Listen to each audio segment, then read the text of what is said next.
This is the YouTube channel, Black Men Being Brutally Honest, a habitual line steppers production. Now, our jobs here at this YouTube channel, and also at the Roger Report, and also at You Ain't Shit for Watching, our other YouTube channels, our job is to habitually step over the line at times. And this is probably going to be one of those times right here.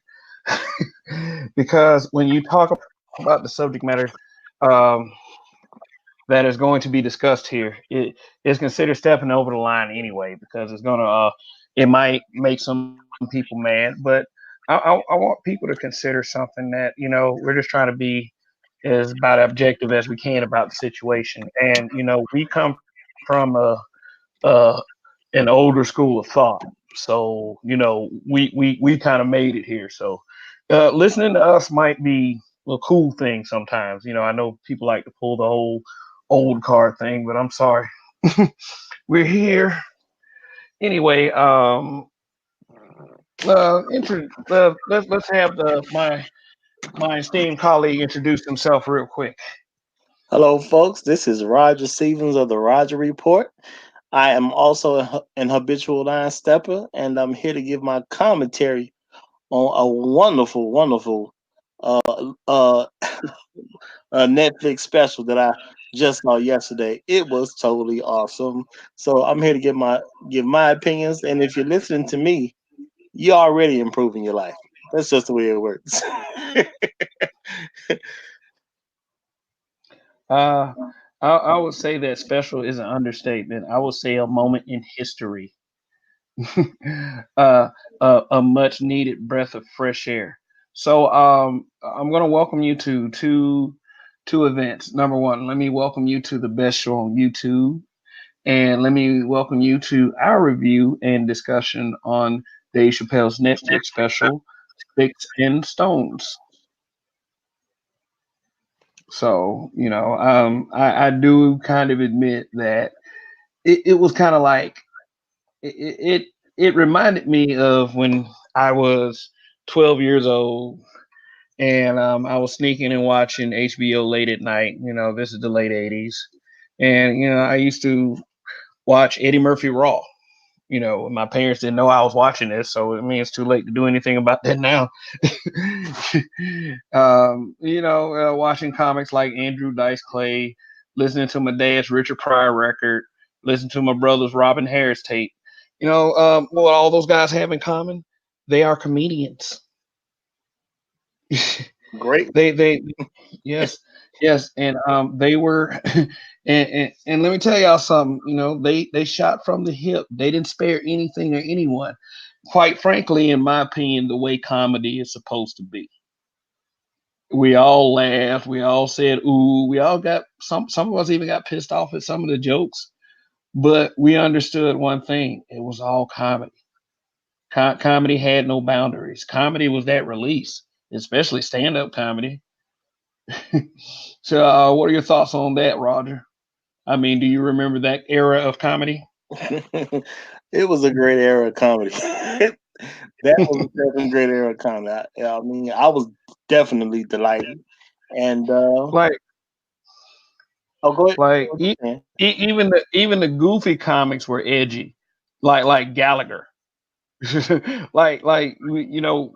speaking of Gallagher, Dave Chappelle did a Gallagher skit on Chappelle show, but you would think he was somebody that was goofy and just smashed fruit and everything, but still, like Gallagher used to get in people's asses and shit. Like yeah. I mean, and then you had comics like George Carlin too. Like every one of them was edgy, and every one of them was fun to watch.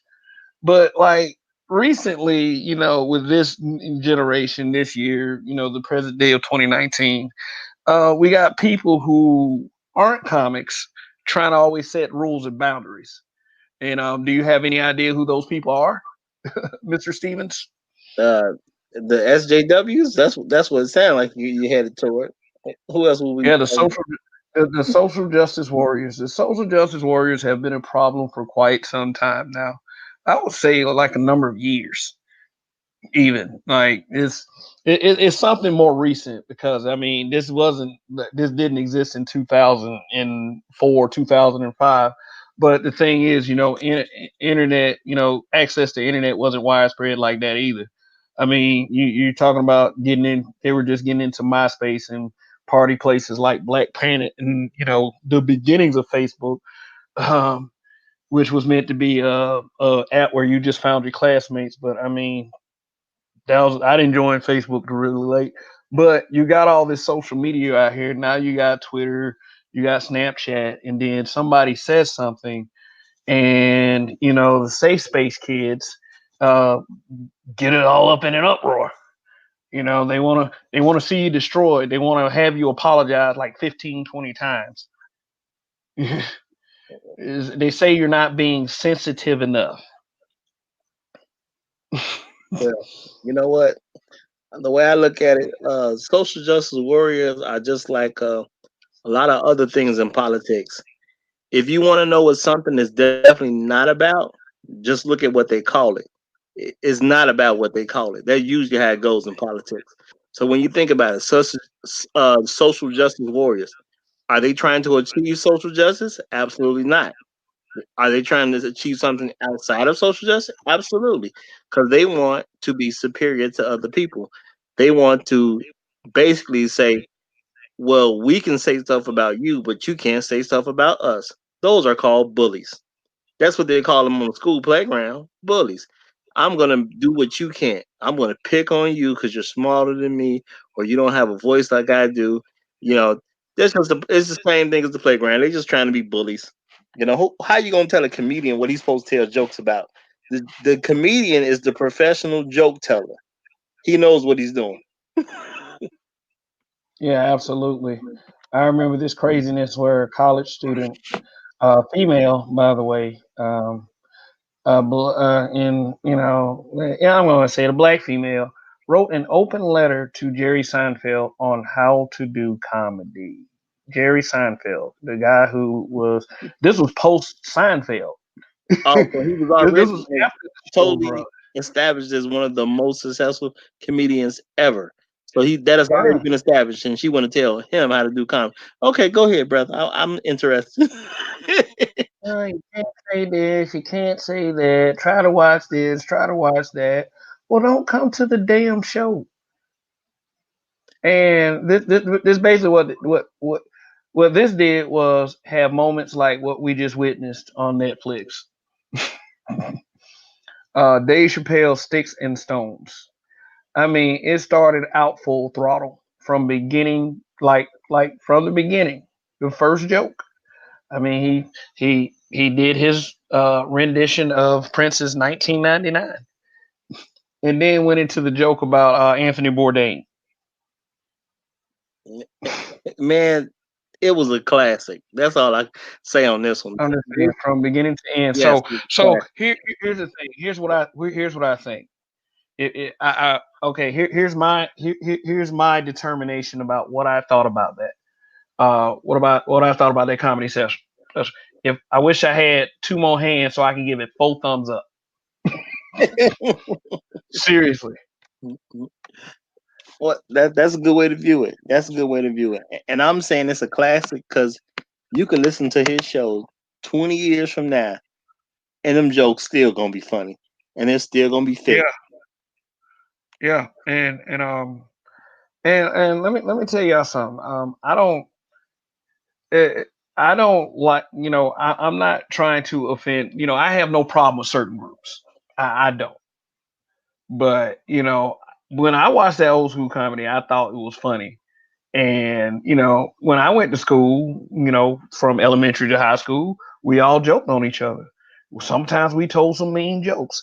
Everyone laughed. But guess what we did at the end of the day? We sucked it up, and sometimes we came back and got revenge. Sometimes we didn't. Sometimes we let it ride. But the last thing we did was try to destroy them, try to shame them into submission. The last thing, and it was like Roger said, yes, that is bullying. It's like you're using bullying to stop bullying. It's like a fight fire with fire, but in this case, it's just annoying everyone, and that's why that comedy special happened. That's why that comedy special had to happen. It's like you can't make people feel a certain way no matter what. They have to decide that for themselves. And it's no harm done. I mean, it wasn't like he was spreading hateful diatribes, kill this person, kill that person. It was just jokes. Everybody gets like that was the rules we grew up by. Everybody gets joked on. So, my review is like 4 thumbs up. What about you, Roger? You already said it was a classic, Oh, and it is a classic. absolute classic. I Yeah, mean, and this show was special. I mean, this was a special. Real talk. yeah.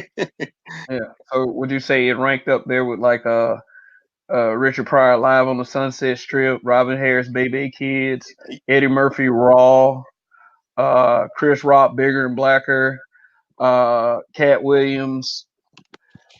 Man, you can Uh, put this up against anybody because there were so many jokes that were memorable in this special. It was crowded full of memorable jokes. It wasn't just yeah. it was funny and then you gotta wait 5, 10 minutes later. The whole thing was funny. The man even made a cell phone going off in the audience that everybody knew and realized nobody was supposed to have a cell phone. He even made that funny. Like everything about it was just hilarious. Yeah, we got a problem, guy. In the comments, trying to find out how to erase it from StreamYard. So give me a second. But anyway, I'm not gonna pay attention to that guy. I mean, don't get me wrong. It's everybody can't like everything, and there's gonna be some really sensitive people that's not gonna like that comedy special. But if you didn't like the comedy special, I mean, let's be realistic. You're a very overly sensitive person, and you like to laugh at other people, but you don't like it when people laugh at you. That's what you are. Yeah, yeah. It's like we like who we like. Period. And it's like, and if we don't like somebody, we'll just try to make it difficult for them. Yeah. But what joke really stuck out to you, man? Yeah. Man, it's hard to pick just one. I mean, Yeah, yeah. I mean, No. when he talked about when he talked about just his whole little thing about I told y'all this was gonna happen. It was gonna get worse for women. You know, that whole thing was brilliant to me.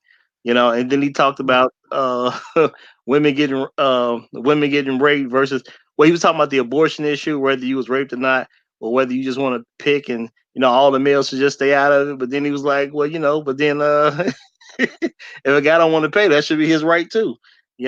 So that whole little setup was just super clever. The alphabet community in the car was just so amazing. But honestly, just because of how it sounded, I would have to, if I gotta pick one little scheme, I got to go with the Juicy Smollett. The Juicy Smollett. Juicy Smollett. The French actor. Did y'all He hear said the about French Juicy accent. Smollett? Boy, Well, I I mean, was like, cracking up when I heard that one, boy. and you know what? And he told the story in a perfect way. Also, it was brilliant how he did it because that's exactly how this story was supposed to sound when someone told it to you because it was just that messed up. Yes, and for him to point out how the alphabet community was coming at black men like y'all need to be saying something about this, and he pointed out that we were supporting that man by not being vocal because we knew he was Yeah, on BS from day one. You're not gonna tell that story to the average black man. Sounds absolutely crazy. You know what I'm saying? It sounds like something out of a TV show. The average black man did yeah, not buy into that story at all.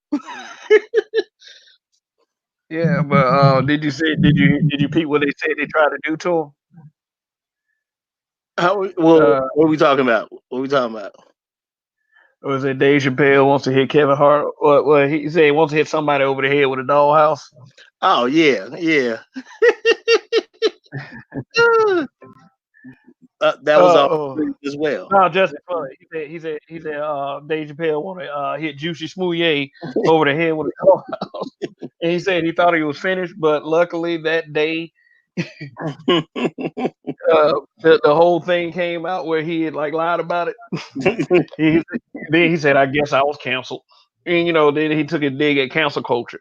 Yeah. Cause that's exactly why these comedians are getting tired of doing comedy because it's like it's the same BS everywhere you go.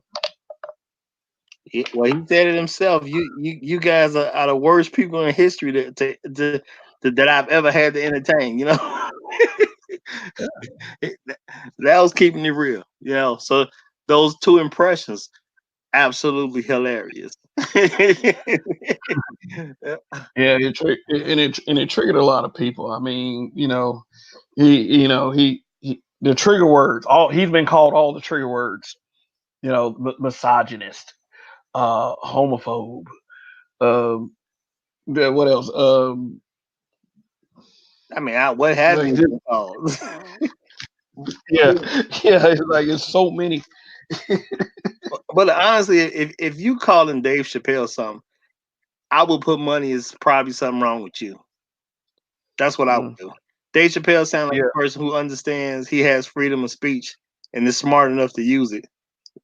You know, if yeah, if, if being an American, if you aren't smart enough to let every other American know that you do have your freedom of speech, I mean, if they can convince you to give up that, I mean, think about it. If they can convince you to give up your freedom of speech, they can basically ruin your world. mm. Yeah. And I mean, and they're doing that too, man. He told the story about his comedian friend Louis C.K. Mhm. You remember? Yeah, Yeah, yeah, whole kind of right there. Now, I'm not gonna go because, like, I personally don't want to see a man do that to himself in front of me. I would prefer that not happen. But he did make a fantastic point. well, I mean, And, these are comedians. They freedom of speech is absolutely necessary. It's absolutely necessary. And oh, with the Lewis C story. I mean, if the man tell me about to whip his dick out, okay, maybe because he's a comedian, I don't believe him at first. Maybe I laugh it off. But once I see the man whip it out, it's time for me to ride out. That's all. I ain't yeah, yeah. Well, that he sit there and watch that. It's like I've been like, this place is officially got crazy. I'm getting the fuck up out of here. Like, it's that simple. right, right. Now, am I mad at anybody else who wants to sit there and watch that man jack off? Honestly, no, I'm not mad at you. That's your business. You do how you want to do. You live your life the way you want to live it. It's just time for me to go. That's all. I ain't mad at him. Knock yourself out. As long as you ain't hurting nobody. That's how I'm looking at it. As long as you ain't hurting nobody. And someone jacking off, yeah, they not hurting nobody. So, you know. I mean, but see, like that, like I said, that's like Kev repellent right there. I see somebody jacking off, I'm not gonna be in the area at all. I'm gonna try to get with out of the radius as quickly as possible. So for people who sat there and looked at that stuff, I mean, they wanted to sit there and look at that man do that shit, and that says something about that person, man, and Louis C.K. also. Well, see, I'm looking at it like this. It was Louis C.K. doing it. He was. I'm assuming that this was a place where he was throwing a party, or he was at a party where multiple celebrities come to, because Dave was there too. Yeah, I believe he said Dave was there. I'm not gonna say for sure he said if he was actually there, because I don't really remember for sure. Because I have to remember the joke. No, no, no, I don't. I don't think Yeah, I Dave don't think said that Dave he was was there. there. Yeah, I don't think Dave was there. Yeah. But at the end of the day, if it's Louis C's party, and that's what he decided But, to but, do, but but let me say this. But let me say this. okay. You hear about all that crazy shit that goes on at those parties anyway. Like, he could have just been at home and then some outsider, that's outside of that, crazy, filthy Hollywood circle could have just been shocked. Oh my God. I mean, like, why would he think that was a good idea in the first place? You know why? Because he's done it and he's seen other people do it many times before. You know. Yeah, but So, but that's why I want to press the this issue. this little point is going too far anyway. We talking about a guy jacking off. That shit's funny though. No, no, no. Well, my point was he obviously was doing it somewhere where he was comfortable doing it. So it probably was at his home or his hotel's rented space, whatever. It was wherever he was at. It ain't like the man went and did it in front of a bunch of kids or something like that. You know, like I see a problem with that. But he's around a bunch of adults that obviously get down that way. So when you do that, and you know the people in the room is obviously cool with this behavior, and how I know everybody was, you know, people were generally cool with behavior, because if people weren't generally cool with the behavior, we'd have heard about it on the news that night or that next day. We'd heard about it. You know what I'm saying? It'd have been a big uproar if it wasn't something that people weren't generally cool with that was involved or happened to be there. So, you know, how you want to party, hey, that's your business. I don't recommend people use cocaine, but I do understand that there's people that have parties and they do snort cocaine. That's their business, though. At the end of it, as long as you ain't hurting nobody. Yeah, yeah. I ain't say you to snort it, but hey, that's what y'all want to do. I can't stop you. You know, you know, just don't drive under the influence. You know, take a Uber home. That's all. Yeah. Hey man, Rainy Woman says Dave Chappelle has been cloned. Hi guys. Hello, Rainy Woman. Hey, Rainy Woman. Well, that definitely wasn't no clone on his special. I don't think you can clone somebody and make them that funny. I would think that somebody that was cloned would probably say stuff the other way. They probably have him apologizing 6 times like Kevin Hart, or next 6 weeks like Kevin Hart. That was hilarious. Man, the alphabet community driving the car was so hilarious. I mean, it was Oh so my! much hilarious stuff in there. Like that shows I like mean, like, oh, it's like it just gets like just it's like in every joke he sets the crowd up like for something else, and then it's like I was like I know something's coming. Like this is what I'm saying to myself as I'm watching this. I know something's coming. I know something's coming. And I think the one where he was talking about the trans people like mm, jump like he said that he said that he doesn't blame them for being angry because it's like that's a messed up predicament to be born in the wrong body, which that to me right there that wouldn't be going too far because that's exactly what they say. Is that exactly what they say? They was born in the wrong gender, the wrong body. They need to be fixed. yes, Like, yes.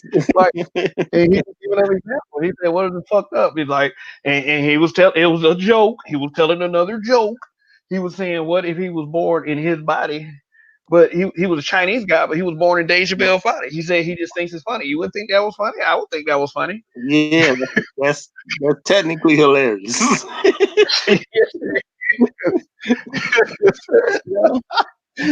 You may not want to. You may not want I mean, for real. But see, you know what though? Let's reverse that for a second. What if a guy said that he was black, but he had he was born in a Russian body, right, and like a French body. He said he's a black guy, but he was born inside of a French body or German body or some shit, and he just going around making all faces, trying to talking about he wants some chicken and collard greens or some shit like that. We wouldn't like that at all. yeah, that does happen, and people usually don't like it. Matter of fact, Yeah, we had it. you got a whole class of white people that they have a subsection called wiggers because other white people say they act too much like niggers, but they're white, so they call them wiggers. So white people already do that to a whole group of a whole other group of white people, and they call them wiggers, and it's not a compliment. So No, it's not. It's what they call offensive rhetoric. mhm. So yeah, it's a huge problem. You know, if I was a white man in my black body, boy, I'd be kind of pissed off. Couldn't enjoy my white privilege. You know how much I have to work for my white privilege if I was a white man in my black man's body. It costs. Oh man. You know what I'm saying? That would make a great television show. You know, if you saw a white man that was in a black man's body, always trying to achieve his white privilege. You know, so if y'all, if anybody in networks out there want to make that show, please bring me on because I can help you write it up. It was my idea anyway, because that's a show right there. That'd be a hilarious show. A black man always trying to get his white privilege because he's white on the Mhm. inside. Yeah, yeah. Hey, but let's talk about this also. He did have a cringeworthy part.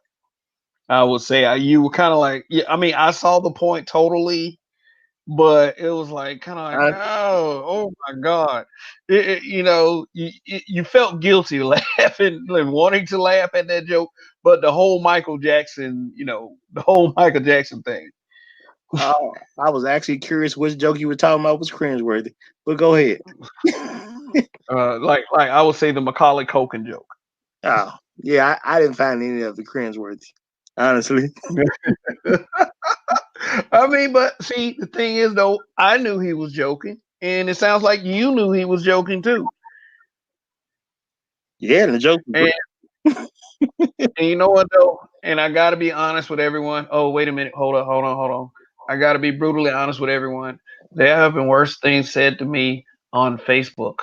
So, I mean, I'm used to this kind of thing. I mean, I've been used to this kind of thing because I know with the old school style of comedy is just that part right there it was a bit edgy. That's just for me, from my perspective, but I know that he doesn't have that. He's not that kind of person. Like I wouldn't say Dave Chappelle was that kind of person in a million years. And that's what these young people like to assume. If you even mention it, oh my god. But he did bring attention to something. The whole underlying punchline was that he believed that Michael Jackson was innocent. yeah, and you're not a quote unquote victim blamer just because you don't believe somebody who claims to be a victim. You And then know, you know what I meant, and you know what I wish he would have mentioned? The fact was that there were inconsistencies in that story, that they lied, because James Safechuck, one of the alleged victims, said that he was molested in a room that was built 2 years after his timeline. yeah, I like to see how that happened because that's a time traveler right there, and he needs to share that technology. I'm just saying. Well, you can time So travel into Michael Jackson's place. That's technology you should be sharing with the rest of the world because can't nobody else do yeah, it. yeah, these guys were busted on that shit. They Yeah, were busted on it, and they still ran with the special hmm literally did because possible and got paid off a special.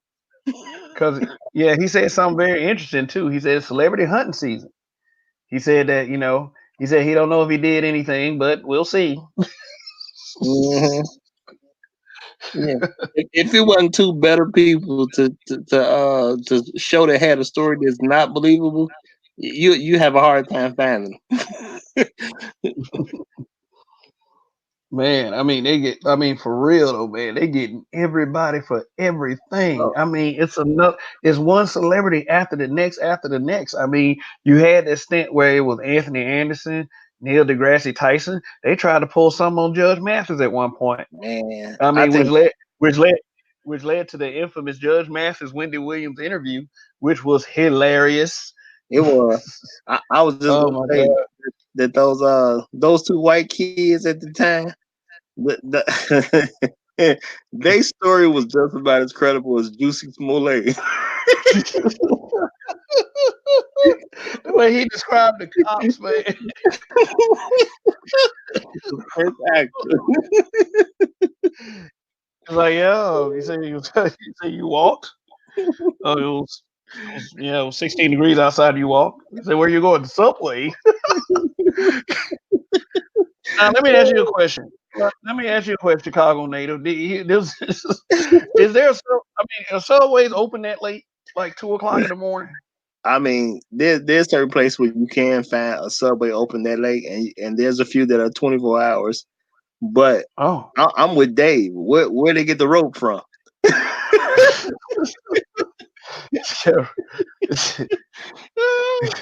Because on a winter day in Chicago, and you telling me you just got some people walking around with some rope? Yeah, I want to see that one.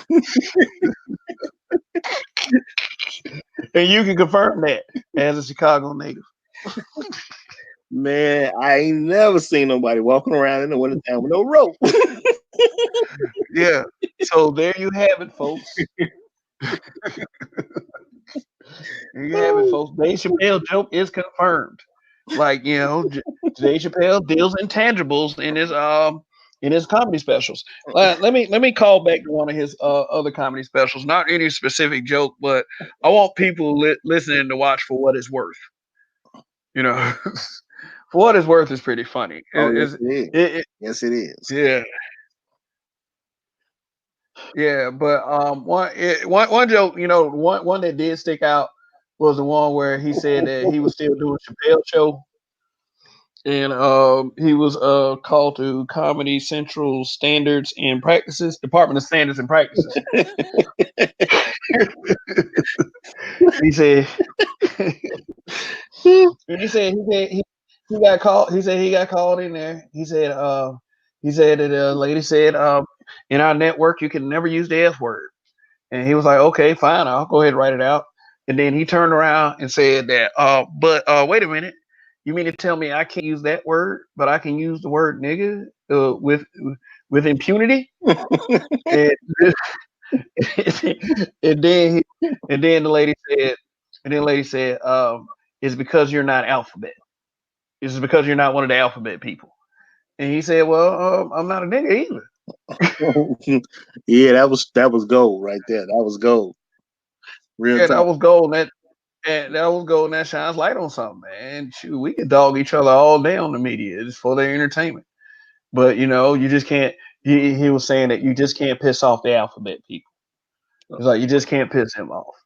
Well, you know He what? said that him and Kevin Hart violated that unwritten rule. And that then he that's like right at he said that right after he said a little bit about Kevin Hart. Well, you know what? I believe in fairness. So if you can't talk about the alphabet people, I feel that they shouldn't be allowed to watch the show. So I believe Yeah. in fairness. If you're gonna have all these restrictions on one group of people, meaning everybody who's not the alphabet people, then we should have some restrictions on them. See, once you start with Yeah. restrictions, that means it's cool for me to restrict you in some kind of way too. So then where we gonna be? Yeah. Not.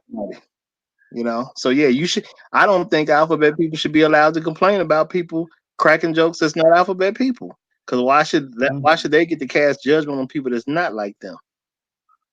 You see what I'm saying? Because if you saying if you telling me that a joke that they're saying the comedian shouldn't be able to say because he's not one of you, then how do you get to judge them because the comedian is not one of you?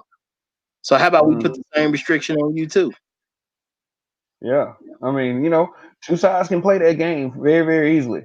That's why you just had that straight pride parade happen in Boston. I mean, I ain't got nothing against nobody in their lifestyle, for real, for real. Nothing. But it's also that I have to say that. It's the point that I have to say that every time we have one of these discussions. People should already understand that. Because I mean, shit, like the reputation that we got out here as black men, like no matter how good we do in this society, there's always somebody trying to chump us with these stereotypical narratives. Like, damn, we know what that's like, but see, we don't sit up here trying to shut everybody down. We're not sitting out here trying to destroy everybody. I would rather debunk you and defeat your rhetoric once and for all than to see you gone. Period. But they feel like that people should be destroyed just for pissing them off a little bit. Everybody gets pissed off at jokes. Period. It's like that. It's like that. As long as people and with black people, I'll admit, as long as they don't go on a full on Michael Richards rant, and I know you remember that one, the one Oh, that absolutely, cured, absolutely. yeah, the one that cured Paul Mooney of using the N word. Yeah. But well, I'm glad you said you don't have anything against anyone. Well, I do got something against somebody. I'm gonna say what it is right here. So Yeah, go ahead. if they want to attack me, they can. I'm against people trying to ruin my comedy specials. Okay, these entertainers work very hard to put on shows so I can laugh.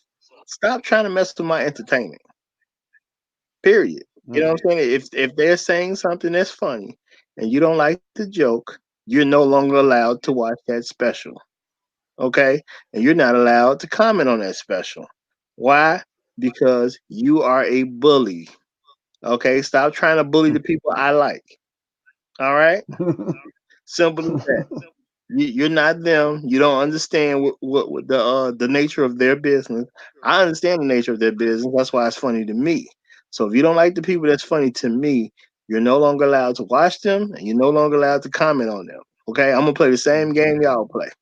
You're not us, You and you know what though? can't stand us. And you know what? But you know what though? Dave Chappelle is daring them people to come after him. Like he just straight there. And guess what? If you watch if you watch the epilogue as I did on Netflix, you would see that he explains in detail how he relates to every situation that he talks about. Like, I mean, it made sense to me through the entire special because I think on that level, whether people want to believe that or not, which is irrelevant. Thank you if you do. But I mean, it did none of the shit go over my head. I didn't look for words that I was offended by. Oh my God, he said nigger several times. I can deal with that coming from him. I mean, as a black person, how many times you sit at home and call each other niggas? So like, but I can understand that. I mean, you can be that person that says that, I don't like the N word, that doesn't bother me either. Well, you know what? And my thing is, it's about being entertained. And now, see, I don't mind Dave saying the N word because he's one of us. Now, somebody else Hmm. saying the N word, you got some explaining to do if you get a chance to explain. My thing is that's a word you use at your own risk, and I just leave it at that. But you know what I'm saying? Like, As that kid that sang that song, what on a Tuesday, I love McConan. Like like hey, when is the last time you seen that motherfucker? yeah, So let's just move on from that. yeah. Well, I was just saying that, we know certain stuff is rooted in hate, and certain stuff is rooted has certain roots of certain things. So yes, you don't go out of your way to offend anybody, but when people are not going out their way to offend people, then it's just jokes. And if no one can make a joke where your group is included, then you're a bully at that point. You know, Hmm. because black people get joked about, white people get joked about, all the different types of Asian people get joked about, the Chinese, the Koreans, the whoever else. You know what I'm saying? All type of folks get joked about. So if you get all the way up to the alphabet community, and but you can't say jokes about them, what make them special? They supposed to be just like everybody else. And and I heard somebody else say this. I forgot who I heard say it, but they was talking about how even when like disabled people come to the show, and they be like, "Don't treat me differently. If you're gonna crack jokes on the audience, you can crack a joke on me. I'm just like everybody else. Don't treat me like I'm not a person." Basically, is what they saying. So if they can say that with like real problems, because a real problem is something that money can't solve, and if you got a handicap, money can't necessarily solve that. So if those people can say, "Hey, I'm one of y'all, include me, treat me like everybody else," then come on now. The alphabet community need to get it together. Real talk. Oh yeah. Oh yeah, that is a fantastic point, man. For real. So like can you imagine not being able to walk again? That's a problem. But Mhm. they get around that. In fact, I was watching a video today, like on Facebook, of a couple. Like it was a Asian woman. She was missing her arm, and her husband was missing their legs. And they were just showing them, doing normal everyday activities, and they worked as a team cohesively. Seriously, they made their disadvantage work. And according to them, they should not. I mean, according to them, they don't want you to see that as a disadvantage. So I'm putting the I'm putting a situation where there are two people that do have actual disadvantages. I mean, a man with no legs and a woman with a missing arm. I mean, and it looked like that might have happened from an accident. I mean, I don't think, but they stayed together. They worked cohesively. They still look like they couldn't live without each other, and they got through it. You know, everyone has problems. Everyone does. You know, when I complain sometimes, I have people who love me say, "Well, Kev, sometimes everyone has problems." Those times in my life, everyone has problems. It's like words, words make everyone equal. Like I said in a video I had, you can attack someone else with words if you feel like they are attacking you. It's like how would you like to lose every time and have to go get Big Brother to come and say, like say you got an older brother, somebody says something to you, instead of you saying something back, you run and get your older brother so they can say something for you. How that look? I mean, and the ridicule, I would say, would get a lot worse. But the one thing that you can do, you can say stuff back. That's just like when people go around starting shit with people on YouTube videos, and then when they get a clap back, they go and flag that motherfucker stuff. It's like if you can't if you it's like I think what happens is people have a hard time conceding. Okay, you got me. you know, everything cool. Because when people do that kind of thing, when they cool, they let it ride or they joke back. Guess what? They end up having respect for each other. What that mentality is doing is that it's causing more disarray. It's causing more trouble than it's worth. Well, I figure exactly what you're saying because yeah, if a person had to go get they brother to, you know what I'm saying, as you were saying to go fight they battle for them or whatever, yeah, that's gonna put you Ooh, in a very uncomfortable situation and ooh, real circle 247. I'm gonna get you in just a second. Let Roger finish. yeah, Go ahead. well, it's just if a person is always making you feel really uncomfortable like that, I can understand that to a certain degree. But my thing is, it's got to be a reasonable level of uncomfortability because people will use anything and say, "Oh, well, you're making me feel uncomfortable." But you got to remember, this is America. You don't have a right to be comfortable in America. That's not an actual right.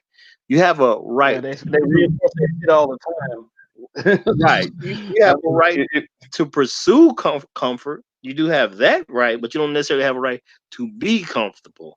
So when you're around other people, your rights only extend to the point where you hurting or harming someone else. So if someone else is not harming you and they're saying something that makes you uncomfortable, technically they don't owe you comfort. People need to remember that. You know, mm, so you can't expect me to do everything based on how you feel because that's you. You have to do everything according to how you feel because that's your right to pursue your comfort. Doesn't necessarily mean you're gonna ever get it. Just means you're allowed to pursue it. But you can't pursue it to the point where you make me uncomfortable as far as actually doing damage to me. You know. So the thing is jokes, man. Can't be super sensitive all the time. not all the time. I understand people go through stuff, but not all the time. Oh yeah, I want to show you something real quick. Yeah, while we're all here. Yeah, no, I'm just gonna pull up a few articles for everyone to see. There has been a huge backlash because of this Sticks and Stones special. It's like, look at the damn title, Sticks and Stones. Do I need to repeat the saying where that comes from? Okay, here we go. Pay attention. Sticks and stones may break my bones, but words will never hurt me. So it's for all those smart asses out there. It's like that's not original. Yeah, yeah, yeah. We know. Shut up. But anyway, let me show y'all something real quick. Um, all right, let's look at this. Let's look at this article from the Wall Street Journal. Um, Dave Chappelle is stuck in the '80s. He made a career pushing the envelope, but his material, including the N word, is no longer edgy. You know what I fucking hate? You know what I hate? What, hate It's like when I mean, number one, articles like this because I mean, I'm sorry. I mean, you can say stuck in the '80s in this situation all you want, but comedy was a whole lot better back then than it is now. I mean, try sitting through one of these comedy specials on right now that they actually listen to the networks, but they said the N word is no longer edgy. I mean, they're trying to what that is trying to diminish the use of the N word. What happens when you do that? And go ahead. No, well, on that N word thing, I think white folks is trying to they're doing the best they can to basically get black people's permission to say it. That they don't like Yeah, yeah, that's they don't like exactly what I was going. that black people are not for them saying that word, and never mind the historical context that they say it in. They just don't want. They just want us to give them permission to say it. And y'all pretty much gonna have to wait. I'm pretty sure everybody who's alive right now gonna pretty much have to die before black folks just say, "Hey, it's cool for white people to say that." Yeah, I don't see that one changing no time soon. I'm talking like not only all the people all the people who have any knowledge of this, and I'm talking about from every race. They have to die in order for that to actually fly. Well, yeah, because It's like the whole, in other words, the whole mentality has to die out. But as long as people like us are still alive, no, it's never gonna be okay. No. yeah, I mean, with like they got their school books that we talked about where they're changing the way they teach in history. They're not calling the people that came to America in slavery slaves. They're just saying they workers, or calling them immigrants, or they'll they'll talk about workers, then talk about immigrants together, and say something to imply that the workers were the immigrants, and they all was just happy together, and they made money too and all that, so they can avoid teaching slavery. So yeah, everybody who knows slavery exists would have to die before certain things change. That's just one of those things. We know about it, so yeah, not gonna change anytime soon. You know, and I think these articles criticizing Chappelle, for his excellent piece of work, because that I mean, like I said, that's a classic, man. That special was a classic. It was just funny all the way through, beginning to end. If you're saying something about Dave Chappelle, something's wrong with you. Real talk, because that was just hilarious. Oh, look at this. Oh, look at this. From your native city of Chicago, the Chicago Tribune. And read the headline column colon. Dave Chappelle pushes the same boundaries that once got Lenny Bruce arrested. And what did Lenny Bruce get arrested for? I don't know. I don't even I don't remember know. that for real. I remember Lenny Bruce, I don't remember. but let me see if they. I don't. I'm drawing a blank on who Lenny Bruce is right now. Just to tell you the truth. Yeah, yeah. But I'm trying to see if they state in the article what actually got uh, Lenny Bruce arrested. But it sounds like what it sounds like it's saying is if you joke about what we don't want you to joke about, then we can have you arrested. People like Dave Chappelle should be arrested for saying stuff like this. So and that's what the implication sounds like to me. That someone should arrest Dave Chappelle for just simply putting on a comedy special. Yeah, and the person who wrote that obviously has something wrong with them. Yes. And like, there's no Uh, way to criticize this special without admitting that you have some deep rooted bias against people. There's something really wrong with you to criticize this oh, special. It was too good. okay. Yeah. And if you see the screen there, this guy on here on the left of the screen is Clarence Page. He is the guy who wrote this article. Don't he look like he got paid off? Or is that just me? Because I think that other article had a black face on it too, man. Well, It's like that's what they do.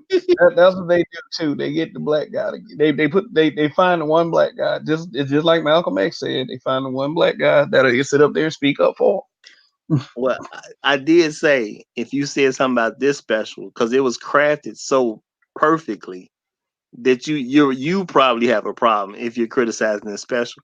Look at the picture and tell me, does this strike you as a person with a problem? Now, to me, it looks like the paid off guy. I can't say the man got paid off, but that's how he strikes me right now. He looks like the guy that got paid off.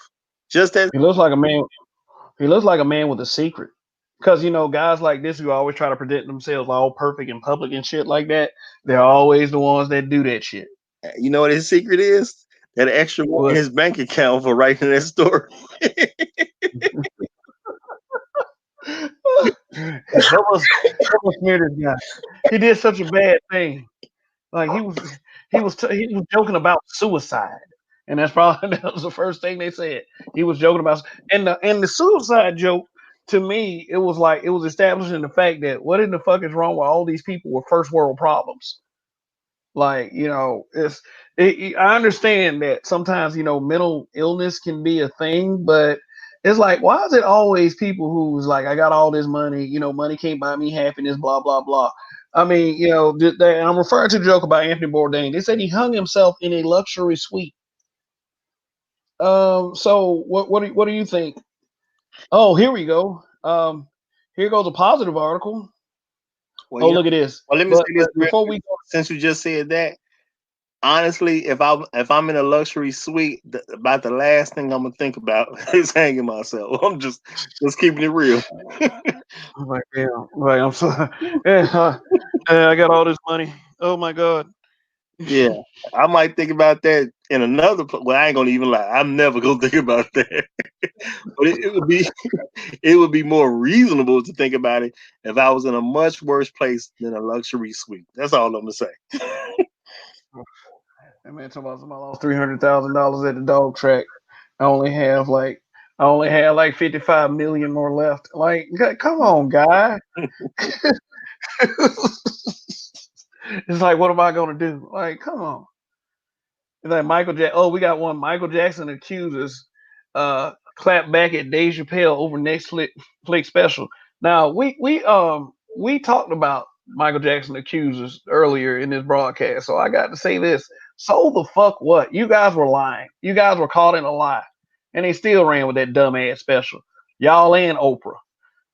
Yeah, it's hard for me to give sympathy to people who lied on Michael Jackson. And I'm just saying that because at the end of the day, if you see how Michael Jackson was as a person, the dude was like a very, very meek, mild mannered person. Was going out his way not to hurt anybody. All he wanted to do was sing and dance. That's all he knew. Just let that man sing and dance and leave him alone. You know? So yeah, so to lie on him, yeah, you something wrong with you. The man out here trying to entertain us. Oh look at this! Oh look at this headline with a pretty picture. And a man, quite frankly, this is a man that looked like he's enjoying his craft. He never could really leave comedy alone because remember at one point he was going to because oh god, why did these ads keep popping up? Like remember that story he told about how he quit the Chappelle show? Mhm. Like he turned down that money. That probably that whole story is probably what led him into quitting because it's like okay, I can't say this, but I can say that. Come on, for real. And one of the things he said about that back in the day is, I guess he was doing a skit when he was filming that last season, and he said there was a white man in the audience just laughing every time the N word came up, and he just kept laughing, and he was laughing out loud, and that goes back to that point where when white people hear black people say the word nigga, they have that they either say it or they laugh at it when we say it. Like it is just so funny. Oh my god, it's funny though. It's funny. Stop being sensitive. Like get the fuck out of here with that shit. So it's like not. So I guess with that and that, it just kind of woke them up a little bit. Well, I'm gonna say this too because and I'm my thing is you got to put the whole picture together. Well, you got to use the pieces to get to the whole picture as you presented them. When he talked about Yeah. when he talked about what people was laughing about on the Dave Chappelle show, now he goes into this Oh, special And then he talked about these people from the whatever that standards department was, and how he could say nigga and it wasn't no problem. Now he also said at the time that he quit, he felt like they the people surrounding the Dave Chappelle show was allowing for for him to be in position to be laughed at instead of laughed with. My thing is, if you put all that stuff together, what are you saying? Okay, so I can say nigga all day long, everybody get to laugh, but I can't say this other stuff. So now, so it don't sound like people are allowed to laugh with me. They're only allowed to laugh at me. So you put all that together, that's what it seemed like to me. And the only issue is that he's smart enough to be able to tell. That's all. Mhm. Yeah, yeah, and you know how much that new contract was supposed to be for back in the day, right? Yeah, 50 The million. the amount of money that yeah, $50 million. He walked away from 50 million. Yeah. He talked about his dad in the special last night. He was, the part where he was talking about, he yelled out and said, "I'm tired of being poor." He said, son, you are not poor. That is a mentality that you can never ever recover from. That's a state of mind. Like he was saying something to that effect. He said, "Son, you are broke." But he also said in another interview, he said that his father gave him this advice. He said, "Give them a number." He said, if their number is way bigger than your number, walk away from it. I don't think that was quite So, the advice. I think he's I think he said have a number that you is like you're not gonna go past this number even if someone's trying to like get you to do something you don't want to do. I think he was mhm. basically telling him don't have a number. You know what I'm saying? Don't put yourself in a position where you'll sell out. I think that's what the lesson was. I don't remember exactly what the statement was, but I remember the lesson was something about don't put yourself in a position where they are able to make you sell out. Mhm. You know. Uh, So oh yeah, oh yeah. Shout out to God's Word Save 7. How are you doing? Glad to see you again. yeah, she's So, awesome. She's awesome people. yeah, yeah, yeah. I see that. I've read some of the stuff some of her work. So, yeah. But anyway, let's look at more of these headlines. Oh, yeah. Has Dave Chappelle finally gone too far? I was like, he gonna keep going because it was work. But see, he's talking about quitting comedy though. Anyway, I mean, is that the three? Is his deal up? Did he I do? mean, Did he do what he need to do to get that 60 million? yeah, his Netflix deal is over with because he said at the time he signed it, he already had the two of them was already done. You know, so Mm. this was the third one. But at the Mm. end of the day, has Dave Chappelle finally gone too far? The answer, an absolute no. He definitely has not. Because if he went too far, it's not funny when it's too far. It's like laughing at a person that just got killed. That's not funny. Okay. You know what I'm saying? Yeah. Yeah. That's too far. That's not funny. Yeah. But outside of that, yeah.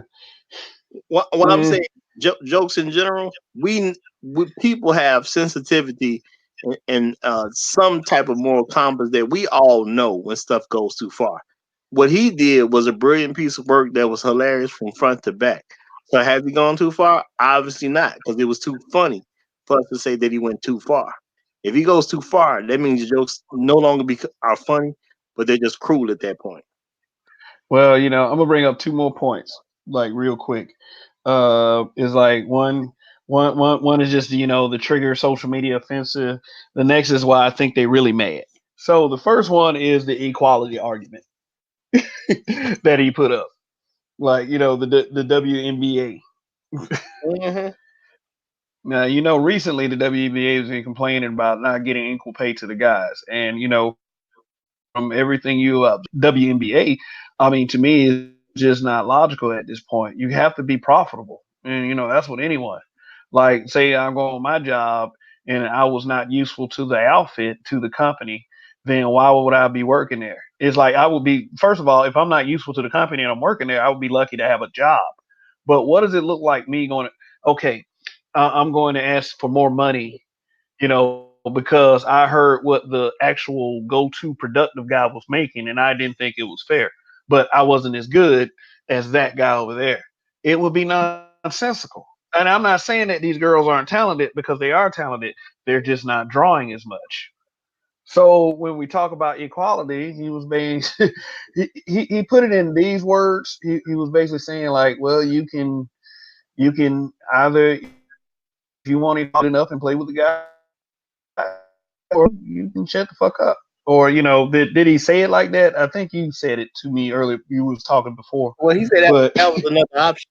He, he said that was one of the options, which is true. It's true. That is a great option that you can take because my whole thing about the WNBA, yeah, I understand where they're coming from, and I totally understand asking for more money. But if you're gonna ask for money like the men, then you need to put in revenue like the men.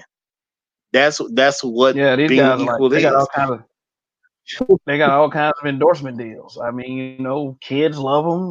They got all kinds of shoe deals, soda No, no, no, deals. no, I no. mean, Leave all that out of it because we're just talking about NBA money. They don't bring in the crowds to their games like but the my NBA. point is, but my point is saying that is the appeal that these players have also. Like, just produce the same kind of appeal. Oh no, no, That's no. all I'm saying. Yeah, I'm that's saying the totally same rules apply. The, the same rules apply in these YouTube streets. You have to have some kind of appeal in order to build up a following. If you got it, you got it. You don't, you don't. And all of that stuff is involved in that. I mean, if it's and also is and this is a big factor is who the media pushes. You can't erase that either. well. My thing is that's totally legitimate. So, but the only reason I'm separating what the guys do on their own versus what the NBA does, because people get an NBA check and women get a WNBA check. The NBA check is the only thing the NBA is responsible to pay those guys, or the WNBA check is the only thing the WNBA is responsible to pay those people. So when you bring in revenue, because they sell tickets to the games, but they sell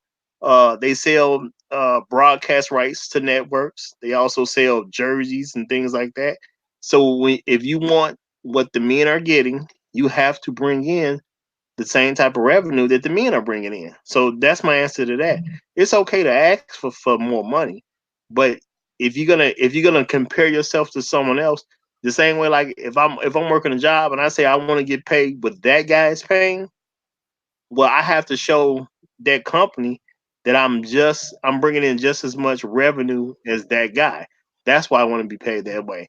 When you compare yourself to a person, you should be able to say I'm doing just as much as him as far as bringing the value to this company.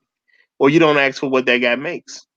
You know, because if that was the case, I'd go into any company I ever worked for. I would always go straight to what the CEO makes. I want to make what the CEO make because if you got one to pay the CEO, then you can afford to pay it to me. You see what I'm saying?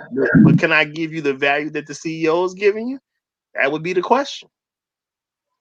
Yeah, and it's like, okay, I'll put it to you this way: if they could draw a crowd that had people spilling out of the damn stadium and selling out every night, which doesn't even happen in the NBA. But I mean, for some teams. But if you're talking like the Cavaliers and the Golden State Warriors and the guy teams like that, even like that, you could justify asking for that much. But I mean, you ain't got the TV power either, so it's just like that. I mean, whoever's a bigger draw.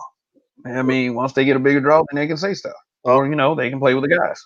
all I'm saying is sometimes when you ask for a raise, you shouldn't necessarily compare yourself to somebody else.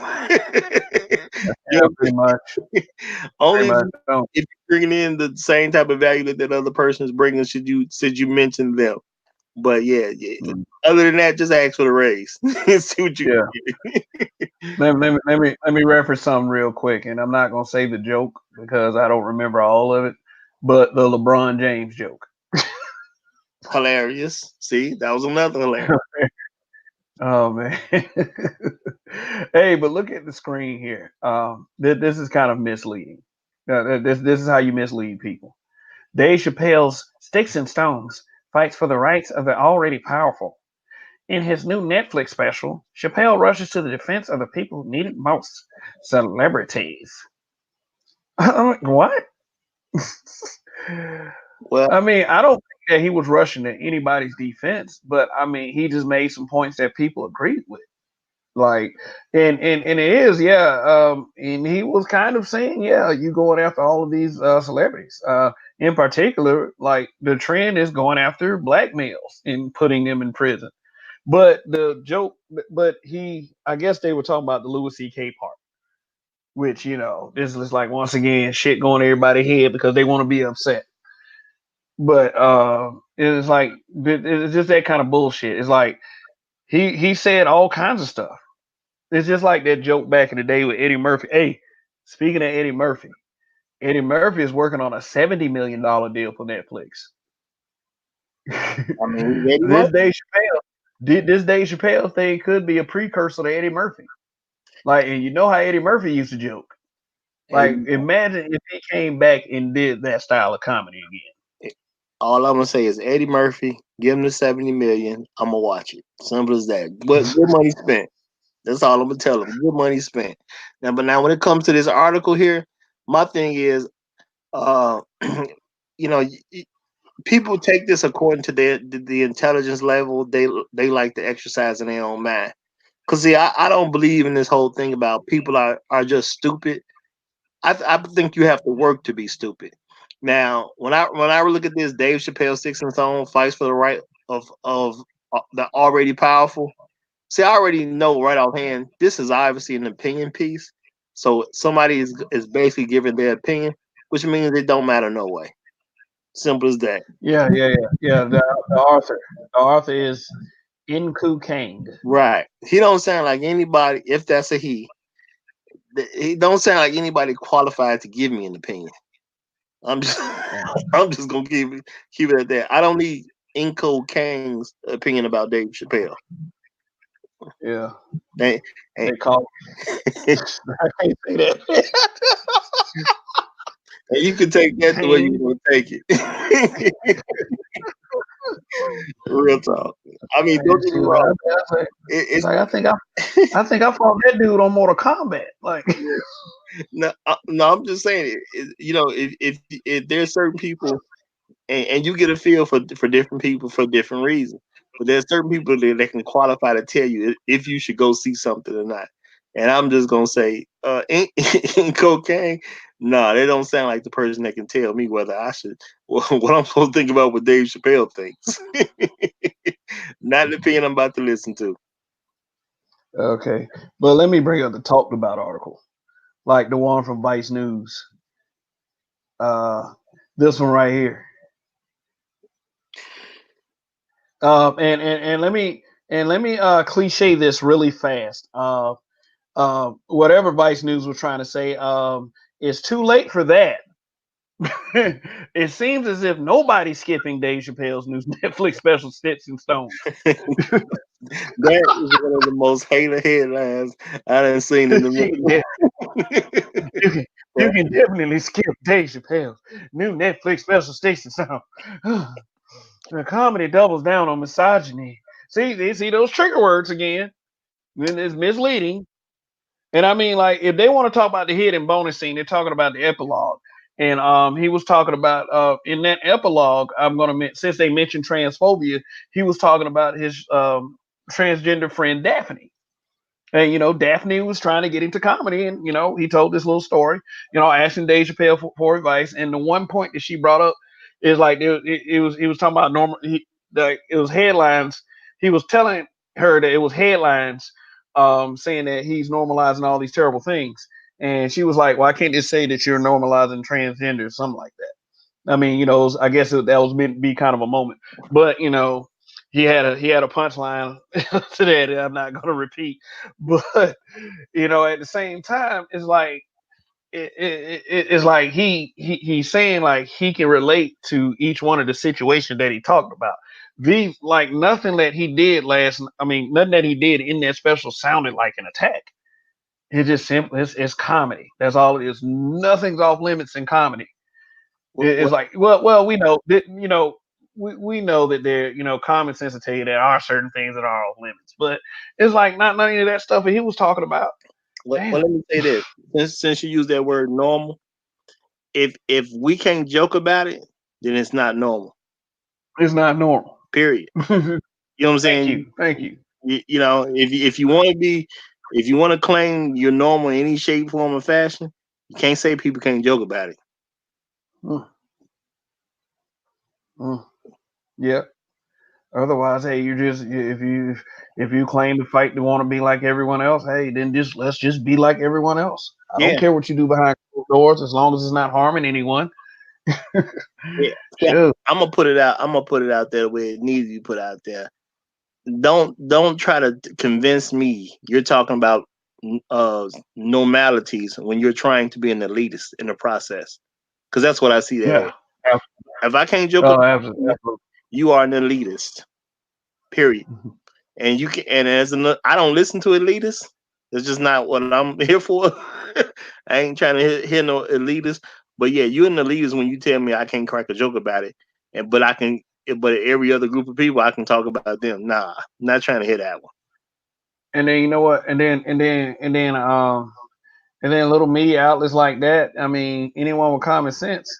And I'm not saying that everyone disagrees with this, but I mean, to people like me, you're diminishing the credibility of people, especially up and comers, that want to report on things like this. It's like things like this, just like it's just like when I read headlines like this, and then when I see it for myself, it's telling me that Kevin, it is always going to be best to be your own person on certain things. Just go check it out for yourself and see what the controversy is about and decide for yourself. I'm not saying you have to like it. I'm saying that I love the special.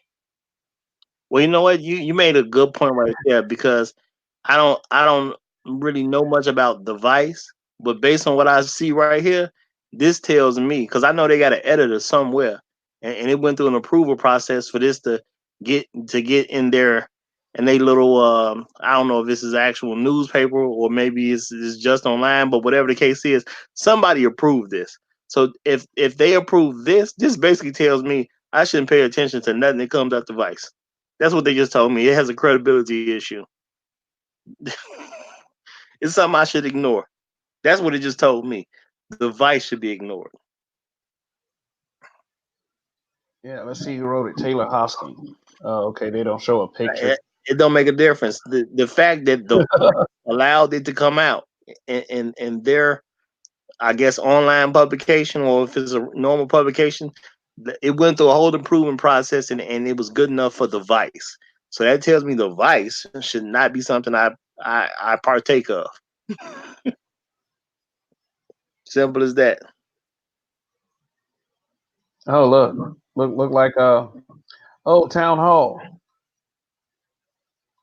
Um, Dave Chappelle, the middle finger America needs. And the irony is, you got this little ad right here. I'm pretty sure that was done on purpose. I think those ads are random. I don't know. It's just such a coincidence. Nothing is a coincidence in the publication.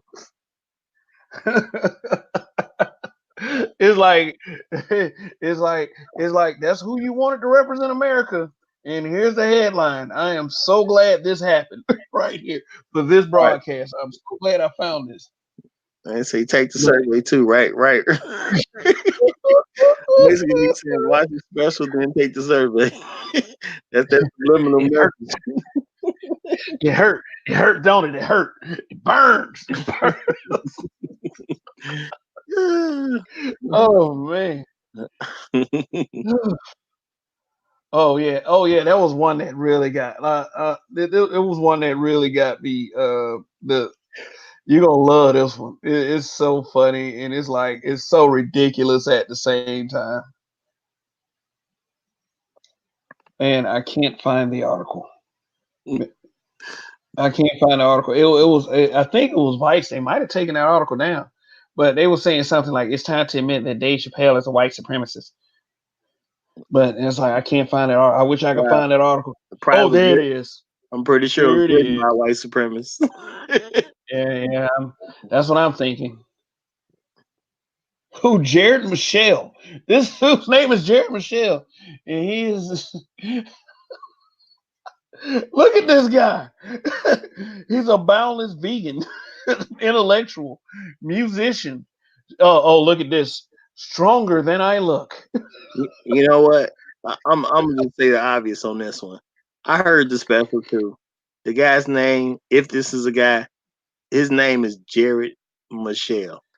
I think I Yeah, pretty much already see his problem with the special. and let me hide this hashtag real quick because you now, dude, don't put up any Bernie Sanders hashtags on me, buddy. No, And what don't, I'm saying though, don't associate this douchebag with Bernie Sanders, please. yeah, I'm pretty sure Jared Michelle. You know, hey, that's what the name is. I didn't make it up. I mean, dude. I mean, for real though, this dude probably had a hard time growing up. For real, elementary school and high school. Like that's probably why he turned into an SJW. And everybody like Yeah, imagine like the football player he walking through with his books and stuff, for his art class, bro, and then like all football players is like, hey, it's Jared Michelle. his name is Jared Michelle. Like this, Michelle, how when you doing, Michelle? when you do anything public, you can choose your name. You know, people have surnames, I think they call it or whatever the case is. So this the name he went with. So so the fact that he went to Jared Michelle, this kind of speaks to me in a lot of different ways. Is that, I heard the special and now I see his name is Jared Michelle. Yeah, buddy. Look at the tags on it. Like, look at the tags like at your top left hand corner. Culture, hate crimes. What? Remember the joke about the What? car that everybody was ragging? Uh, And they say every once in a while they stop pick up a random guy. this might be him, right? You gonna tell me Jared Michelle wasn't one of those guys at some point in time? All I know is I want to get in this car. Because before he knew, he knew. You know what I'm saying? At some point in time, I can't say if it was when he was a kid or when he was adult. I don't know this dude at all. But at some point in time, he wanted to get in that car. That's just the way it comes off. That's just the way it comes off. You know what I'm saying? Because I mean, I can't prove it, but I ain't a dummy either. That's all I'm dude, saying. look at this. Dude, look at this absurd ass statement right here, though. Dave Chappelle, Sticks and Stones. Stand. Oh, wait a minute. Wait a minute. Yeah, kind of get my screen fixed. But hey, it says Dave Chappelle Sticks and Stones stand-up special proves that you don't need to be white to be a white supremacist. Okay, you know what? I mean, That technically is a legitimate statement, but it does seem like something Jared Michelle would say. yeah, definitely when he was talking about the feminists and the Me Too movement. I mean, I would. Some of them aren't white. I mean, so. Well, my thing is, there's no context for this statement. I saw I saw it. So the statement itself, yeah, you can say it's true, but there's no contextual reason that he should be making a statement at this point in time. Not about when he. It's time to admit. I mean, and then the biggest thing, what in the hell did he think that was his fucking place to even say that besides freedom of speech? It was a pretty dumbass fucking thing to say. Seeing Jared Michelle is who Jared Michelle is. White person. Look, my thing is this. I see a guy's picture. If this is a guy named Jared Michelle talking about Dave Chappelle's special, I'm pretty sure I know exactly what's going on with this guy. Or I have a pretty good idea. You know what I'm saying? Yeah, I have. I'm I pretty think so sure too. the alphabet is involved. That's all I'm saying. Yeah, what you saying? You never know though. He might be the one that's making the trip take a little bit too long. I'm hot. All I said was I was hot. Yeah, I mean, and I get sometimes you come up with some stuff to make the sensationalize the article or whatever, but bro, this was a bad choice here. This was a bad choice. There's no context for this about Dave Chappelle's special, and this was just a bad idea on your part. Okay, I'm I pretty mean, sure like, what the fuck? you, but this was Like, a bad idea, homie. what the hell? Like, what was he thinking by even writing something like this? And you're right. In order for this to be published, somebody had to approve this. Bro, he gave them his name, Jared Michelle. He makes a lot of choices that are iffy. That's obvious. That's obvious to me. He makes some iffy choices about life. Okay, Yep. you know. Now, if his name is Jared Michelle because he's trying to promote or embrace his lifestyle because it may be an alternative one, then I totally understand, and that's his right to do. But I'm saying, bro, like I see his name is Jared Michelle. There's some alternative going on here. Okay, I can't tell you. I'm sorry. No, I'm not. I can't tell you it's his lifestyle. I can't tell you if it's just him making trying to sensationalize his articles, or I can't tell you what the alternative thing is, but some alternative is going on. I'm just But I mean, like, when you think of white supremacists, this is probably going to be like not even the last picture that comes in my head. It probably wouldn't even be like it'd probably be in like the deep negatives of pictures that will come up in my head. Like, I mean, ain't nobody gonna think. And then, but see, it's always this piss poor narrative that the the the the the white man got his foot on our neck. Everybody's Steven from Django. And I think what he did was he probably saw somebody post like that on social media, and he probably decided that, oh, maybe I can use this energy to bring down the dastardly, infamous Dave Chappelle and all those words that he said on his Netflix special. Words, I tell you. I mean, well, all I'm gonna say is at this point in my life, the last thing I need is for Jared Michelle to explain to me what a white supremacist is.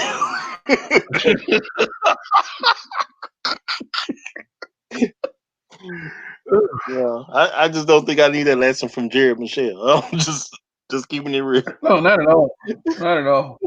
And you know who else doesn't need that lesson?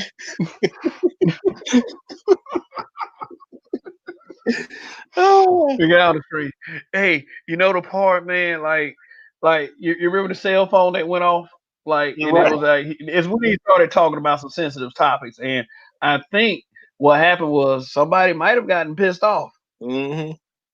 And then their cell phone went off. And like that's like an unwritten rule.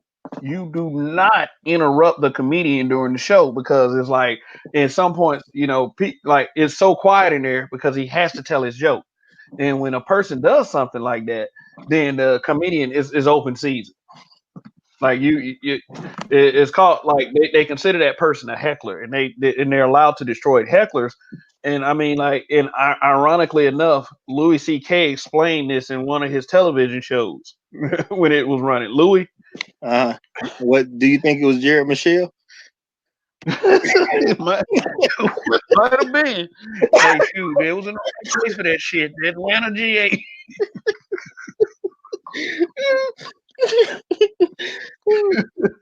I'm not a professional comedian, but I can get a nice joke here there myself.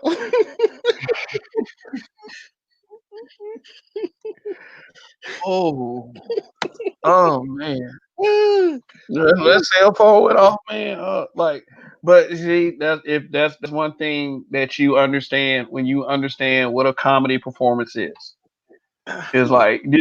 I mean, even in the smaller venues, when people talk or make any kind of disruptive noise, when the comedian is trying to do his routine, they it's open season. That's it. They get to trash that person. And I mean, if you look it up on YouTube, like comedian destroys heckler, man, you'll find so much. I mean, some of them are downright funny. Like all I'm saying is, don't have a mouthful of soda when you're watching it or whatever you drink, because you're gonna spit that shit out. Like I like that. That's the kind of person I am. I used to look up little, little off base kind of things on YouTube like that, like comedian destroys hecklers. Like just like I said, for anybody that's like when you get free time, just look that up and you'll see what I'm talking about. But that's exactly what Dave Chappelle did with the person with the cell phone. Mm-hmm. And honestly, that shit is rude for a person to do. Turn your cell phone off when you go in a place like that. You can turn you. Guess what they do every time before a movie starts in the theater? They play some big ass message. Turn your cell phone off because they have to do it because there's always some old moron leaving their cell phone on. How many times I said in church, somebody's cell phone go off because they can't turn it down. Well, I've heard about the protocol at Dave Chappelle shows, and you're not even supposed to have your phone in your hand. It's supposed to be in a little bag and everything. You're not even supposed to be bringing your phone. Shouldn't even be having a chance to interrupt the show. So at the end of the day, wasn't no coincidence. Somebody Yeah, stuck God. the phone in on purpose to be in position for it to go off. So I ain't trying to hear all that. It was just a coincidence thing. Now I don't know if it was Jerry Michelle or any other person that might be on the same thing that I believe Jerry Michelle is on. But at the end of the day, it wasn't no coincidence. And Dave took a light on you, so just be glad he took it that light. That's all I'm gonna say on that though. Yeah, because he could have. I mean, like, but for real, what he said was enough. it, it was enough, and it was during and it was during the time he was talking about a particular group of people. Like, so it's like that person with that cell phone could have very well made his point entirely for him. Oh, absolutely, absolutely, they did. Yeah. Also, GWS7 says also probably she says eating in the audience. So what she's saying is you're not supposed to eat in the audience. And at a comedy performance, I never see people eating in the audience ever, Man, like ever. that's a bad time to be eating anyway. You don't want to be eating Like, when what the somebody said joke and you out here spitting food on people and all that. That's just a bad time to eat. Period. Comedy Why stuff. would you want to? Why would you want to? Like it's like especially if they're taping something, they'll focus on anybody at any time. Just to get some crowd reactions. Hey, but you know what? Speaking of crowd reactions, like everyone wasn't laughing in that crowd. And I'm not saying that you should or you shouldn't laugh at a comedy club, but I think a lot of people were like, "Ooh, it's like he said this, he said that. God damn!" Wait, It's like, all those, in my opinion, are acceptable reactions. You know, because that means like the comedian hit the joke. That's what that means. If he got a reaction out of it, whether it was laughter or some other type of reaction, I mean it worked. You know. yeah, because it's like it was a bunch of oohs and a bunch of gas. Yeah. It's like literally people acting like they've never seen comedy routines like that before. I mean, No, but I didn't mean to cut you off. I'm gonna just say sometimes when people are telling jokes, sometimes it take a little longer for other people to figure out the joke than some. That's why you got some people that might laugh a little bit faster. And I'm not saying you slow just because you didn't laugh as fast. Because sometimes you hear a really good joke and then you just examine the joke itself. So people ain't gonna necessarily laugh at the same time. But if you having a reaction, that means that joke landed. That's for sure. So still a great thing. But justice go for Juicy. Justice for Juicy. I'm saying, bro, like Juicy Smollett, man,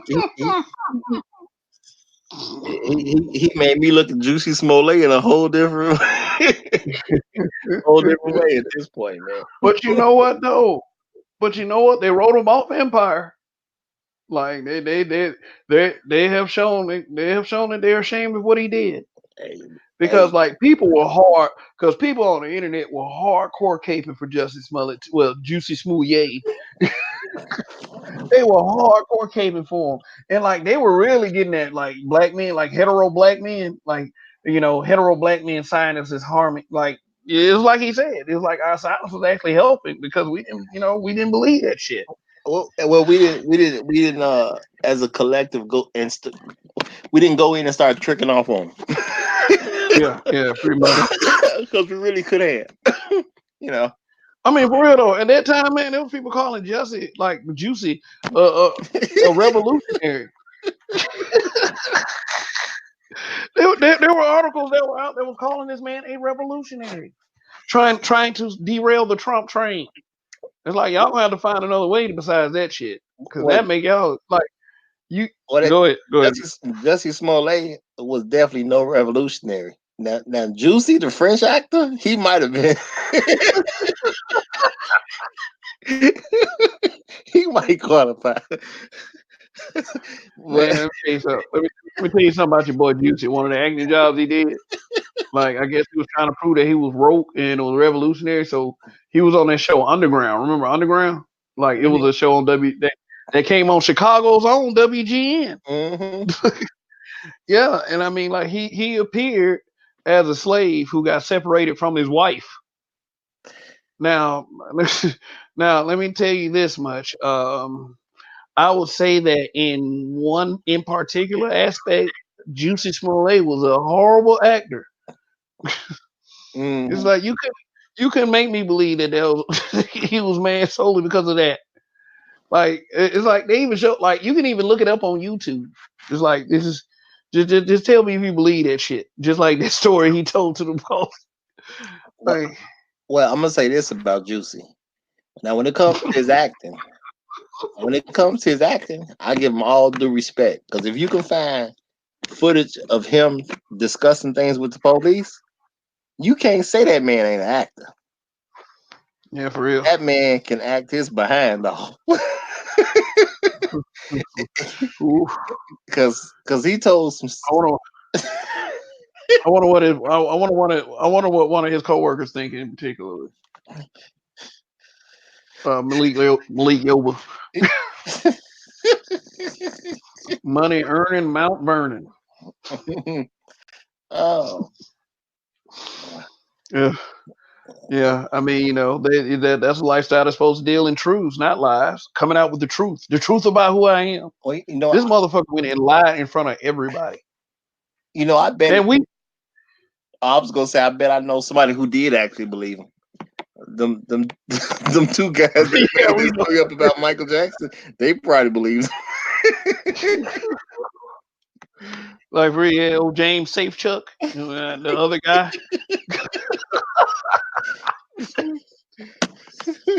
And Oprah possibly. I don't know. Did Oprah say anything about that situation? I don't know. Just now that was a joke. No, I get it, but You I'm know, just thinking even Oprah probably just strayed away from this. So I'm pretty sure she never said anything publicly about yeah, this situation. I'm pretty sure a lot of people just didn't say anything about this publicly. Now I know it was something they yeah. did, but there's a lot of folks that say, you know what, I'm just gonna let this one ride out. He said it's two guys. He was like it's two guys with a rope in MAGA hats in the middle of Chicago. Now, I'm so famously remembered during the Trump presidential campaign when he tried to do a rally in Chicago, he was chased out of Chicago. The He man, was chased the man wasn't allowed to do his own event at his building. Like they didn't let him do his event at his building. That's out. Ooh. but Juicy in the same city ran into some people walking around with rope in the wintertime with MAGA hats on. Like, yeah, boy, that's just something else right there. You know what I'm saying? The guy who made the MAGA hat couldn't come do his event at his own building, but Juicy ran into some people with a MAGA hat and rope. Yeah. I'm trying to tell Yeah, Trump. Think about that. Trump supporters who watch Empire. Get the fuck out of here. you, you know. But I can say I walked into a bar the other day and it wasn't nothing but Trump supporters in there.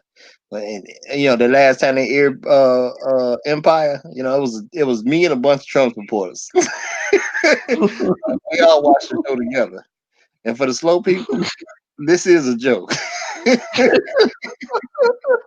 He said, "Man, I was just gonna ask you, man. Hey, man, did you remember seeing like two guys talking about attacking doing a racist, homophobic attack on a celebrity when they get the chance?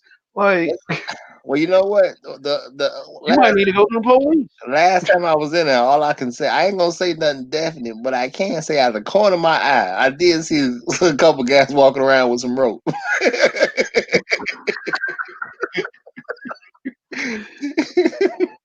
Chicago native, y'all. Roger Stevens. You heard it straight from a Chicago native himself. So, Oh Lord. oh man, wow! Like Michael Jordan couldn't make that shot. Man, Oh man. some stuff you just born to do. So Hey, but that joke was like he was in a MAGA hat. Then he said the dude turned his partner, find out where Kanye West was doing that night. you know what though? Oh man. Some people's lives are just so crazy that it's so crazy it can only happen to them. So it's like you know finding those guys in the wintertime walking around with the rope and the MAGA hats. That's something that can only happen to Juicy Smollett, the French actor. French actor. That could only happen to him. Yeah, man. So yeah, so I like I said, on the scale of 1 to 10, I give it a 10 because I saw the entire point, and like I said, people can get mad all they want, but this stuff is gonna continue to happen, and as long as people just, I mean, what you're doing is you are prolonging the process to make everything normal.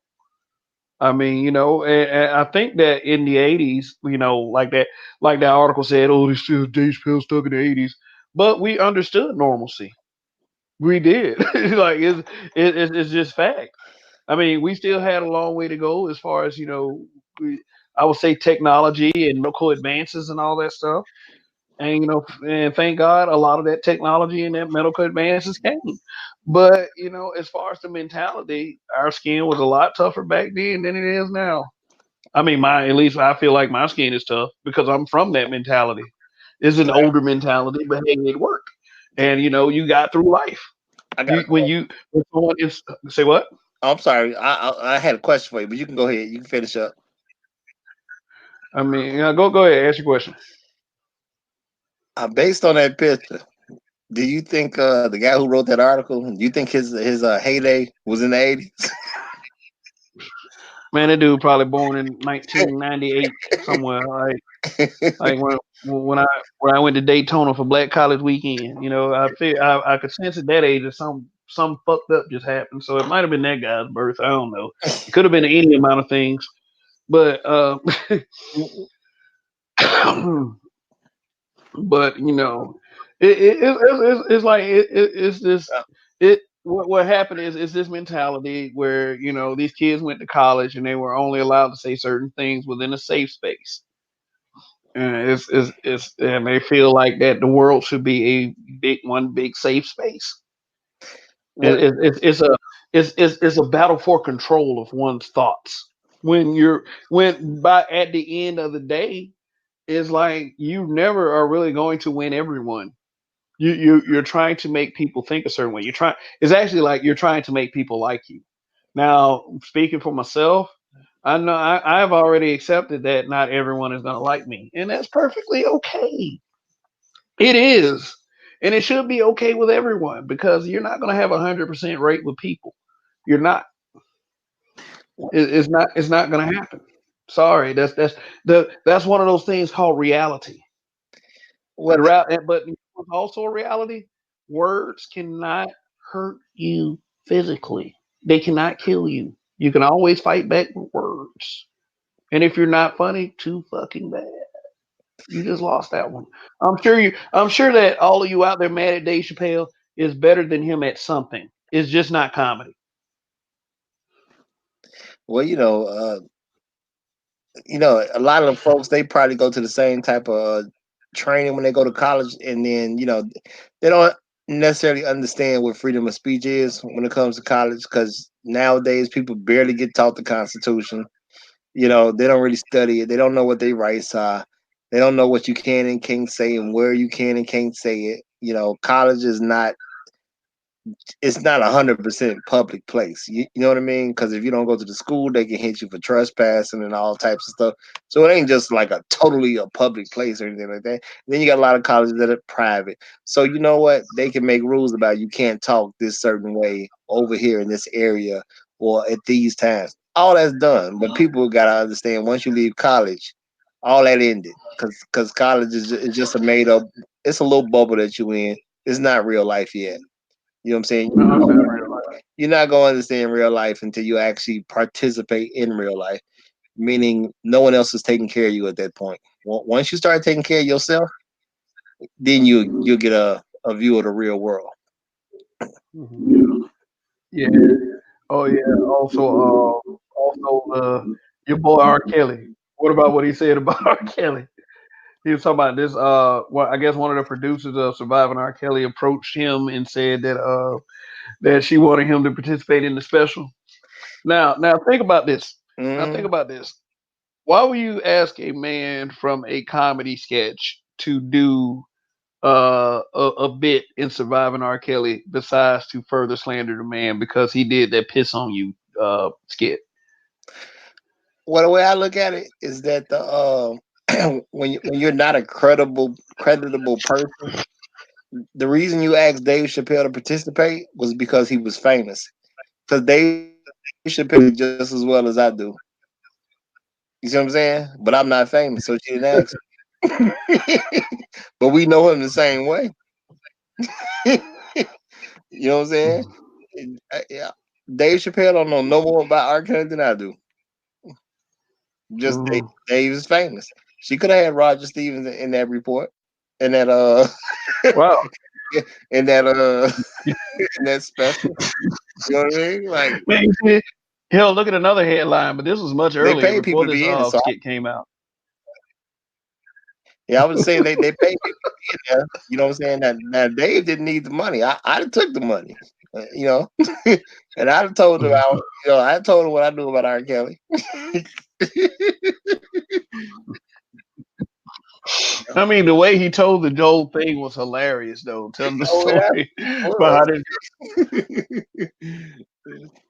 I'm just saying, for the next person who want to do a documentary or something on R. Kelly, I don't know him either. Now I'm not famous, but I'd take the money.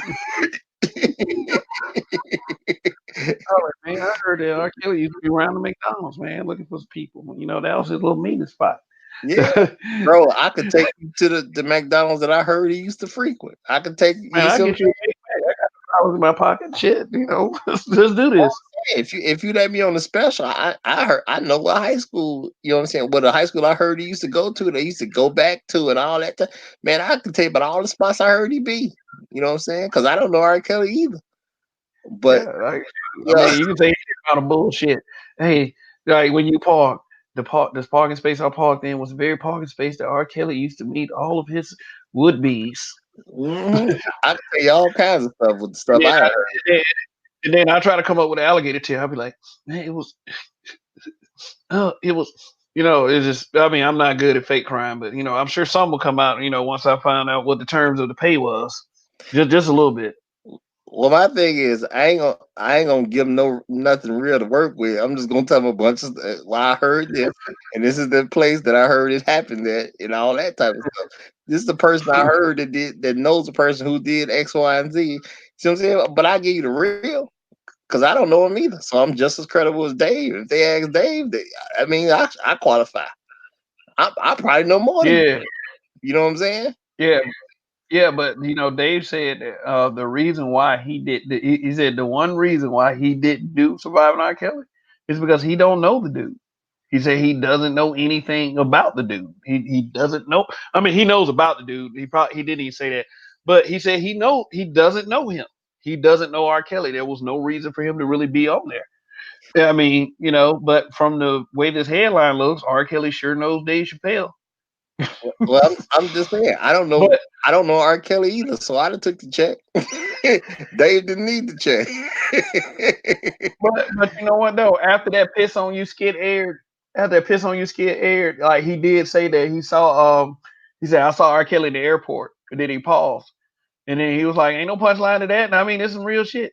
He was like, he came up to him and said, how you gonna make a video about peeing on somebody?" And then Dave Chappelle turned around and looked at him and said, "How you gonna make a video about peeing on somebody?" I hope this ain't what this article is about. R. Kelly wanted to fight Dave. His goons stepped to Dave in Chicago, and Dave's goons intervened. The goons negotiated. Like the fuck? Yeah, that sounds like some celebrity shit. Oh, and it says it in the article. He said Kelly and his goons confronted him after attending a Common concert in Chicago. "How you gonna do a video of me peeing bitches like that?" Chappelle recalled Kelly asking, to which Chappelle responded, "How you gonna make a video like that?" Okay, so yeah, it's the same goddamn story expounded upon. I mean, we already heard that. And the date of this article right here is January 17th, 2019, 10:50 a.m., which it should be proof that material never gets old, or in other words, just like this, they never want it to die. This guy probably just needed something to write about because he got an old Chappelle show DVD. Well, if I got to make a guess about Mr. Michael Rothman, it says is, but if I had to make a guess, I mean, the fact that he calling people goons in the article, it sounds racist to me in the first place. Why is he calling people goons? Because I'm pretty sure he's talking about their security staff, and I don't know why he's calling people security staff goons. As if he knew these people to know that they're goons or know anything about them to know that they're goons.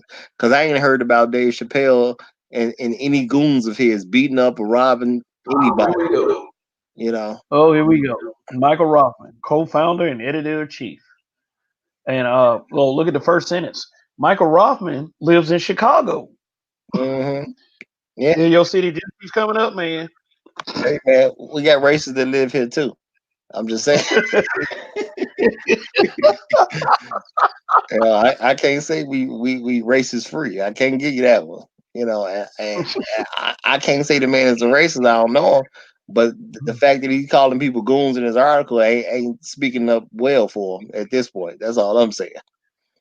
And I mean, like, what can you imagine the voice that's coming out this guy's mouth when he says goons? I can definitely imagine. He said Kelly and his goons confronted him after attending a Common concert. Common, star of John Wick 2. I don't need to read this again, but yeah, for those that don't know, Common is a rap artist that also hails from Chicago. Yes. Yeah, so what about the people? I'm like, damn, and then you know what though? And you know what, Roger? There goes your city coming up again. Well, it's a great city. That's all I can tell you. But we do have races here too. We're not racist. Yeah. So Michael Roth is real questionable now. That's all I'm saying. Just check out I don't know. I guess check out the history of David Lemieux, father of feminist Jamila Lemieux, and the history of the Chicago Police Department. So what Roger said is very accurate. Yeah.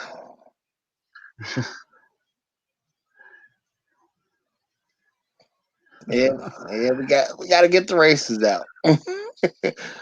But that's the great thing about America. You got the freedom to live where you want to live.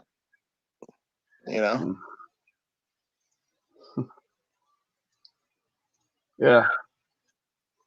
So check out the screen. I went through a lot of trouble trying to get to this GIF right here, but I finally got to it. So let me ask you one final question before we wrap this up. Give up our final thoughts. Yes. If you're about to ask me if Dave Chappelle spits hot fire, yes. Damn, I can't get to it, man. What were you about to say? I mean, there's no need for me to ask that question anymore. I was just gonna Oh, say something like, "Do you think Dave Chappelle's special Sticks and Stones was him spitting hot fire?" But yes, he spits hot fire.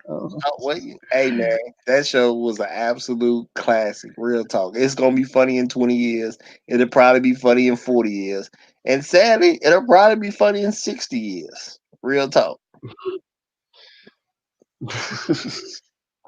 I had something else I wanted to say, but I My think bad. we said all that. My bad. I mean, I think we say all that needs to be said, but I mean, it is is I'm getting tired. Yeah, I didn't mean to Uh, mess up your setup either. My apologies. no, but I think I said everything that needed to be said for real though. I mean, on like I said, I give it a 10 out of 10. I mean, I think it was. I think it does bring up some discussions that we do need to bring attention to, and I think that people should have fun watching this and just really think about what this man is really saying, and but you know, for some of us in 2019, I know that they're asking too much, so I try not to focus too much on you. I'm just gonna, I'll probably watch this special many, many more times anyway. So I'll probably have it memorized in about a month. And I know I'm gonna be watching it again multiple times. And real talk, it, somebody needs to name a comedy award after Dave Chappelle. Real talk. The Dave Chappelle Comedy Vanguard Award. I'm saying, like real talk. If you But they're did not. comedy, you should be getting the Dave Chappelle Award. However it is. Hey, you know what? That probably is not going to happen because they people trying to say they talking about canceling Dave Chappelle and all the other stuff. But like I said, when you got like a 99% approval rating, which I mean, according to the critic sites, and let me tell y'all something, I don't because of the critic reviews of this one particular special, I don't really listen to critics anymore, and I recommend you don't either. It's like just kind of decide things for yourself because if they really like just hating and hating and hating on it, it's something that triggered somebody. And I mean, I think that that's special right there. And I thought that comedy special was special. I mean, oh well, as I said earlier, like toward the beginning of this podcast, it was a moment in history. Hmm. So, any final thoughts, Roger? My final thoughts is everybody check out the Roger Report. Go on there, like and subscribe. You will like it, or it's probably something wrong with you, you know.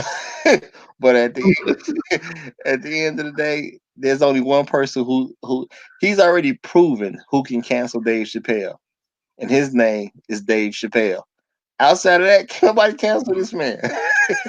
Oh, and he then plus he the walked away fact that he's from his, already done. Oh, so go ahead. Go ahead. I'm sorry. It's your I was final gonna word. say he walked away from his show, even though they tried to keep him going for $50 million.